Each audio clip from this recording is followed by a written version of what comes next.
Hi, my name is Natalie Godfrey, and I am here doing a presentation about debunking myths. I am eager to share with you the information that I recently learned about a myth, and I believe that this myth was true all of my life. Individuals are taught best when they are taught in their learning style. Supposedly, there are different learning styles, which include visual, which means you learn from things such as diagrams and pictures; auditory, which means you learn better through listening, like different lectures; kinesthetic, which means that you learn better by doing something that involves moving; and many others. Throughout my matriculation through middle school, I was always told that my learning style was visual. When I became an educator, I always tried to make sure that I was always catering to the different learning styles in my classroom. So let's find out what part of this statement is correct and which part is a myth.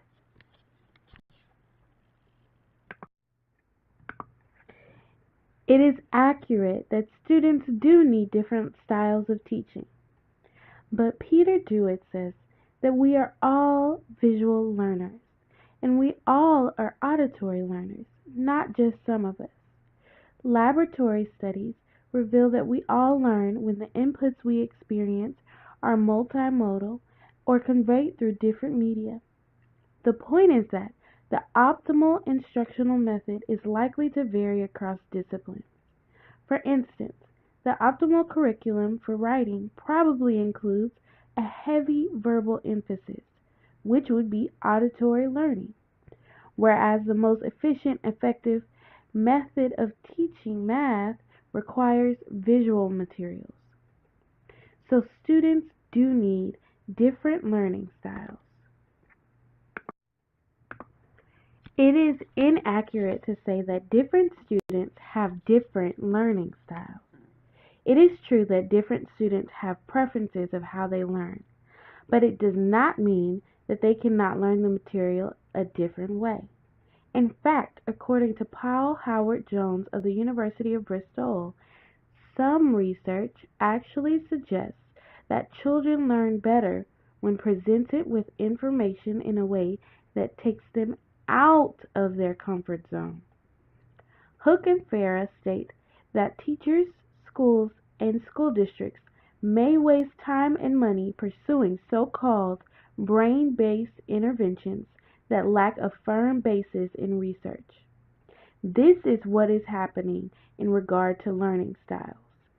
Teachers like me are trying to make sure that I cater to every student's learning style in my classroom when I should have been focused on how to teach each subject the best way possible. Because according to most Costandi, there is no scientific evidence that children do indeed acquire information more effectively if it is presented to them in their preferred learning style.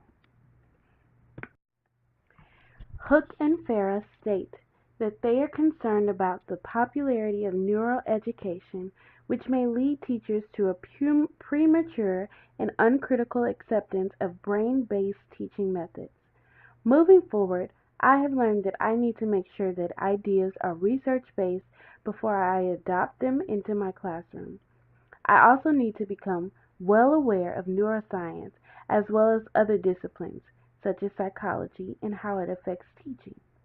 Hook and Farah say teachers not learning about neuroscience is like being a mechanic and not understanding the engine.